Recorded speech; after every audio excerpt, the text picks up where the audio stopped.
What I want to do is take you on a tour of The Art of Marriage, our new 6-session video event that's designed to be hosted by anyone who has a heart for seeing strong, healthy marriages flourish in your community. On our website, theartofmarriage.com, you'll find information about how to host an event. There are promotional tools, answers to frequently asked questions. But what I want to do here is give you a guided tour through each of the 6 sessions, so you'll get an idea of how the material is presented. At the core, each session includes input and instruction from well-respected pastors and Bible teachers who keep us grounded in the Bible as our source. Wrapped around them are stories of couples dealing with challenges in their marriage. There's some funny sketches, some dramatic stories. We've included some man-on-the-street segments. We've tried to keep it fast-paced and compelling. In Session 1, we talk about marriage as God intended it to be. Session 2 is all about isolation and conflict in marriage, looking at the root causes. We show how the gospel is the only solution, our only hope. In Session 3, we talk about a husband's job description and a wife's job description. Session 4 is all about communication, resolving conflict, and forgiving each other. Session 5 is about intimacy and sex. And Session 6 points couples to a marriage that leaves a legacy for future generations. So with that as the overview, let's look a little more closely at what's in each of the 6 sessions. We begin in Session 1 by giving couples a better understanding of God's purposes for marriage. Why would I personally get married? These days, for money. It's tradition, it's what our parents, our grandparents, our great-grandparents have done. I think it starts with just recognizing that marriage is more than me. Your words were beautiful. They were. But after 10 years, will they have only just been words? In this session, we unpack the command to leave, to cleave, and to receive your mate as a gift from God. I've learned that being a wide receiver is a lot like being a wife receiver. I can't just accept my mate as a gift from God. I must choose to receive her all the way into here. There's a moment in which, as my wife is walking down the aisle of that church, not only is there no other woman in the room, there is no one else in the room but her for that moment. You know, Bill, when there's a death of a child as a result of the responsibility of one of the spouses, there's probably an 85% chance for a divorce. I had to come to grips with that. Am I going to take that anger and just focus on that anger and focus on the mistake, or am I going to talk about what we have to do going forward as a family and as a couple? In Session 2, we help couples see that the natural drift in marriage is a drift toward isolation. After nearly 8.5 years of marriage, Mark has decided he wants his freedom. He's filing for divorce. Marriage is not about my happiness. It's not about my fulfillment. Marriage requires the shift of the pronoun from mine to ours. He would walk out the door and I'd be like, wait, you're leaving again tonight? And he'd be like, yeah, don't you remember I had this meeting and then I have to go here and I have to speak to these people? And I'd be like, whatever. Great, you know what? I'll put the boys to bed by myself again. That's great, honey. See ya.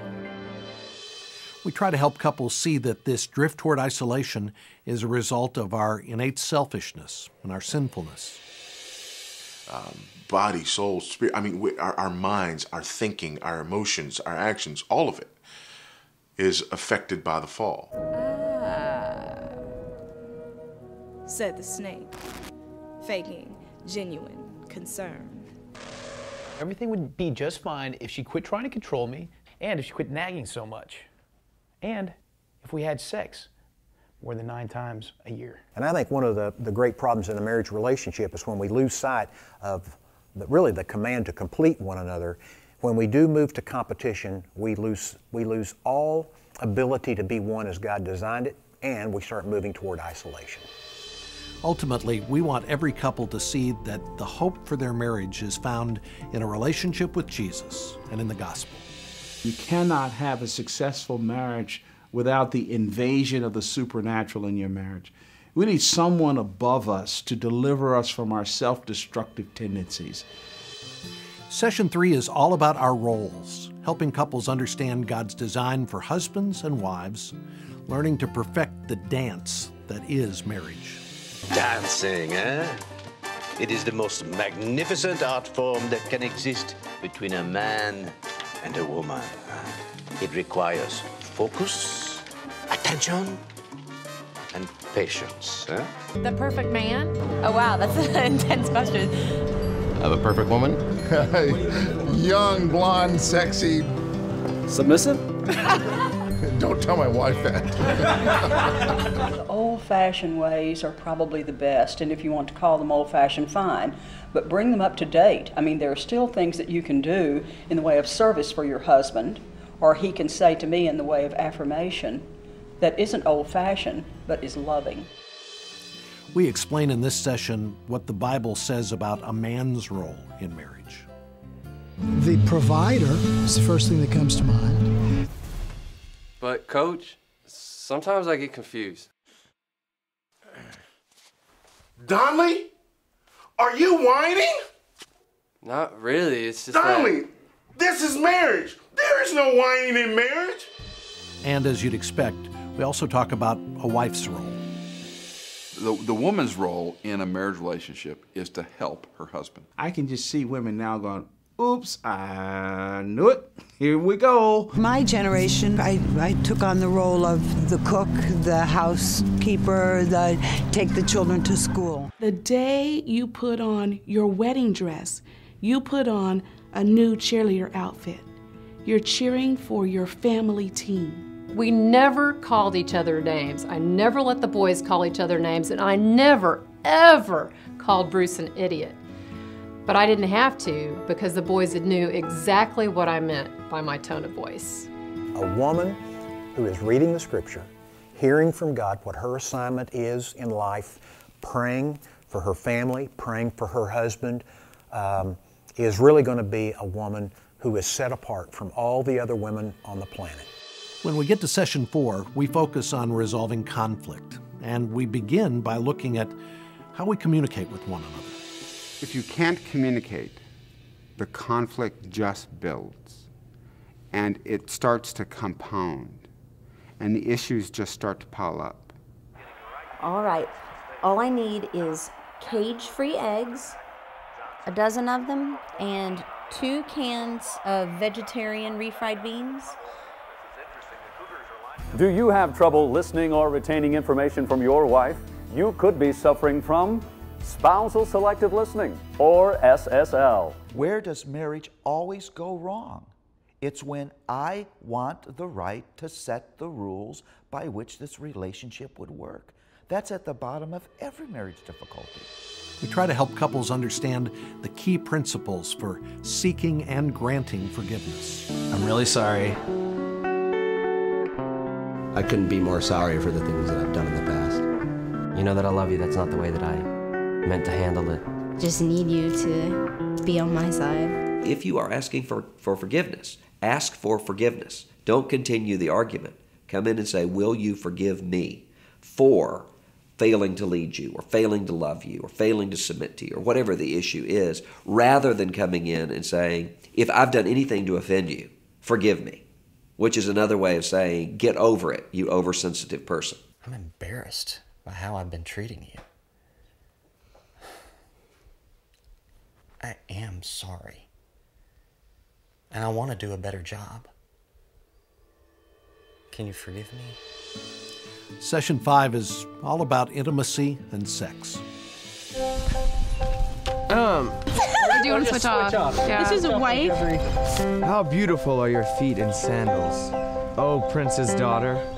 My beloved is dazzling and ruddy, outstanding among 10,000. I didn't realize when I got married at 23 how a woman's body worked and how long it took her to reach that point that takes a man, about 20 seconds.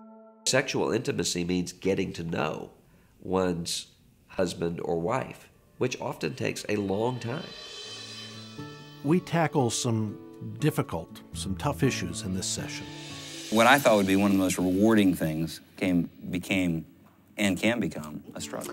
And it was inside that door and inside that room that I experienced some sexual abuse. I'm tired, exhausted from having all these little kids, and I just want to go to sleep.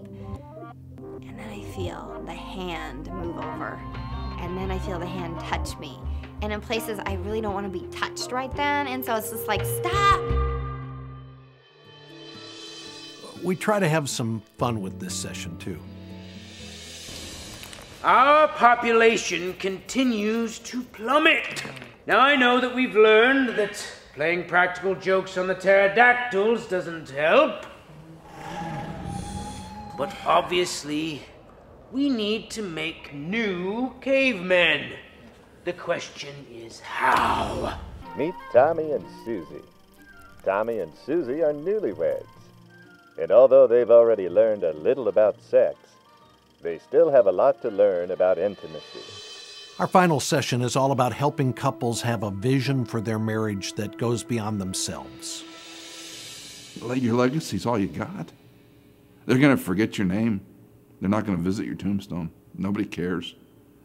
But if my son and my daughters love Jesus Christ, and they tell their children to love Jesus Christ, then I think you'll hear, well done, good and faithful servant. I would hope that they wouldn't say that something like I was selfish or anything like that. They wish I would have I'd met all my deadlines. I hope they'd say something nice, like that I was a good friend to them, that I was a very happy person, and that I hope that I made a lot of people laugh. I believe that when I'm gone, I want my family to be able to say, I'm glad she came. I would say deep love is the one thing that has kept us together. I think that's it for me too. It's unconditional love. No matter what, good or bad, we're in it forever. Well, hopefully that gives you some idea of what we put together for The Art of Marriage. We're grateful for the positive feedback we've been getting from audiences that have attended an event and seen all 6 sessions. And we hope that with what you've seen here, you'll be motivated to attend an event or even host an Art of Marriage event in your community. Again, you can find out more about The Art of Marriage online at theartofmarriage.com.